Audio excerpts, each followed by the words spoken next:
of Wild Chorus, finding harmony with whales, wolves, and other animals.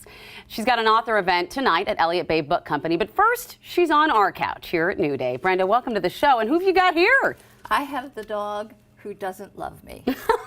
Her name is Ella. Ella? She is a Siberian Husky. Well, it doesn't seem like she doesn't love you now. Well, I have treats in my pocket. Oh, so is that what she's asking for? I have bribed her, and Ella, it's okay. Yeah. Aww. So I'm her trophy wife. You're Well, let's talk about your book, Wild Chorus. The title to me reminds me of like coyotes howling in the night. Yes. Is that what you're trying to convey in the title? Yes. I love the great singers of the natural world. Wolves, whales, birds. They all have a music if we can only listen. They really do. Yes. They really do. As a nature writer, you have grown up with a lot of animals. You actually grew up on a remote High Sierra U.S. Forest lookout station. Yes. That must have been incredible. There were many more animals than people. So I imprinted on animals. In fact, I actually believed that I would grow up to be a wolf, or that I would have antlers, or that I could fly like an eagle, because there were so few people. So I modeled on animals. They taught me everything. And it really is interesting because animals do teach us a lot. They teach us a lot about, as you can see with these coyotes or wolves, I can't quite tell. These are wolves at Wolf Haven, which is right down there by Tenino, Washington. It's the International Wolf Sanctuary. And I did a whole book about them called Wolf Haven, and they're in this new book, El Lobo Returns Home. El Lobo Returns Home. Because this is a Mexican gray wolf family, and this is actually parents teaching their pups to howl. Oh, how beautiful. Teaching them how to do it. Yes. It's amazing. When you grew up in this Forest Service tower and you kind of came into the world as you got older, did you start to see how things like climate change and society and encroaching on natural places is really affecting the animals? Yes. In my birthplace, it was in the High Sierra, called Quincy, California. There were no wolves, but there were coyotes. Yip, yip, yip. Yep. Now there are wolves. There are a few wolf packs there. Oh, are there? And they are thriving if we can keep from shooting them. Right, right. But climate change, there were many, many, many old growth forests. But now they've fallen. In my lifetime, they've fallen. Yeah. And I worry about the next generations and what they will experience.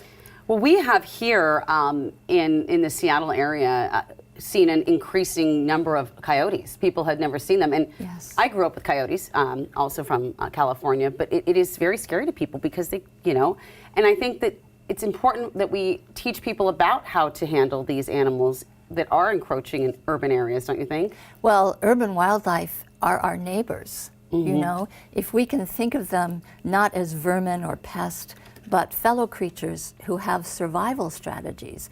There are things that animals teach us that humans cannot. Right. And so why not learn from these masters of their own ecosystems? Right. You've also worked with Jane Goodall, I understand. Yes. Someone who dedicated her life to preserving species of gorilla. As more women enter the wildlife conservation sector, you say female animals also play a vital role in assuring the survival of next generations. Happy birthday, Jane. She's 90 today. I met Jane Goodall on her birthday about 10 years ago. Really? No, I know. Random. I met the day went to interview her down in California. She came and gave her a birthday cake. She's wonderful. She really is. And she has been a matriarch, like animal matriarchs. There are orcas that we have here in our waters. Granny was 105 or 80, depending upon the scientist. And these orca matriarchs, they make sure that their sons, who live with them all their lives, survive. They call them mummy's boys because the grandmothers actually feed them. The scientists are calling this the grandmother effect. Really? So all you grandmothers out there, we desperately need you for our own survival. We really do. Yeah. Yes, we do. You also say that it isn't enough just to save other species. Our greatest survival skill is our imaginations, like you mentioned as a young child, to become other species. Yes. Okay, kind of tell us what you mean by that and how we can do it in our own lives who didn't grow up in a place like you did. Right. So instead of just conquering or saving, which are two sides of the same environmental, you can actually imagine the life of an animal. Kids, when I go and I work with them, I always say, adopt an animal, learn everything you can about that animal, dolphin, wolf, coyote, and then apprentice yourself to that animal as a conservationist. Right. And if you do that from childhood or even adulthood, you will learn so much about your own survival. You have a chapter in this book called Singing with Animals. Yes.